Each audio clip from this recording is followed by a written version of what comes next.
Alright, time for another Sonic game review. Now, I know I said last time I was going to review Sonic 3D Blast, but because Ricky said I should review this next game first, I am going to take a look at Knuckles Chaotix right now. Don't worry, 3D Blast is coming, but for now, Knuckles Chaotix. Much like Sonic CD, I did not have a 32X growing up, because just like the Sega CD, nobody did. At all. So I didn't play this game until much later on an emulator. In fact, it hasn't even been ported to any other system, so you can only play it on an emulator, unless you happen to have a 32X and can afford the game. That said, though, this is definitely an interesting one. Obviously, the game stars Knuckles, not Sonic, and a group of new characters called the Chaotix. At the start of the game, you pick one character to play as, and you play this weird crane game to get a CPU. However, the game's whole gimmick is that both characters are tethered to each other. This is where the bulk of the gameplay comes from. Most everything that can be accomplished in the game is accomplished by using your tethered companion. You can stop them in place to press down switches, you can throw them to reach higher ledges, and you can occasionally use them to slingshot you to a faster pace. The way it's implemented is actually well done and can be a lot of fun, but it can also be incredibly annoying, mostly because the levels are very large and laid out in a weird way, with many paths leading to dead ends. It gets frustrating. But obviously, the coolest thing about this game is all the new characters it introduced. Every character plays different and has their own unique skills. Knuckles can glide and climb on walls, of course. Then there's Mighty the Armadillo, who first appeared in the Japan-only Sega Sonic arcade game. He's just like Sonic, but with a different head and color. Literally, this game was originally meant to star Sonic and Tails, but was changed to a Knuckles game somewhere down the line. He's really fast, but the only thing that separates him from Sonic is that he can stick to walls and jump off them. It's Ninja Gaiden style. It's a little strange.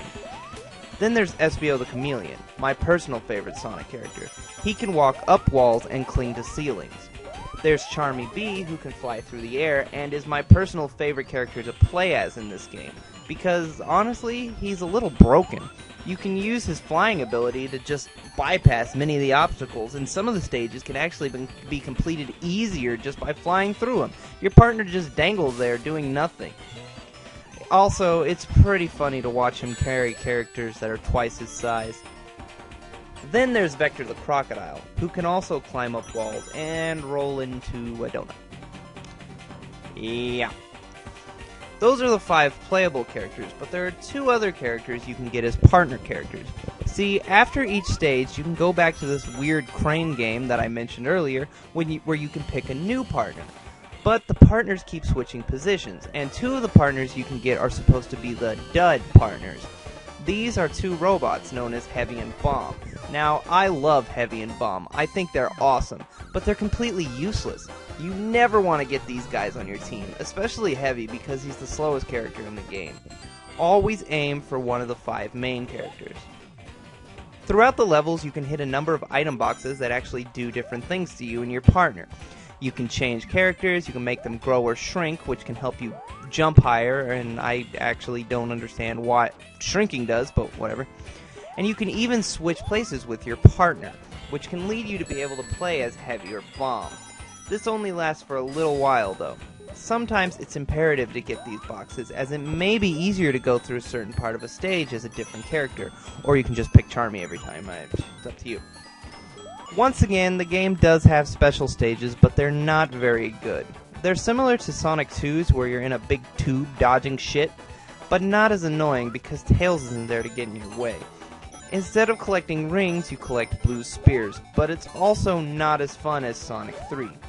They're not as bad as the other 3 games I've reviewed, but not as good as Sonic 3's either.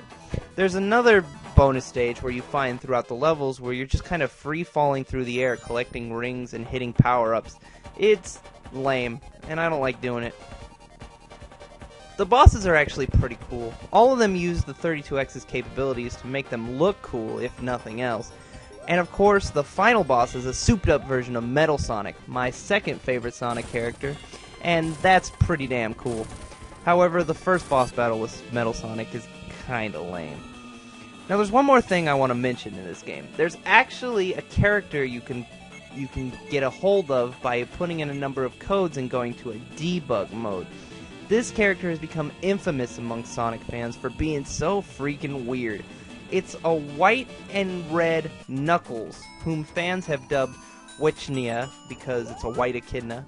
I don't know if I'm pronouncing that right, but if I'm not, I don't care.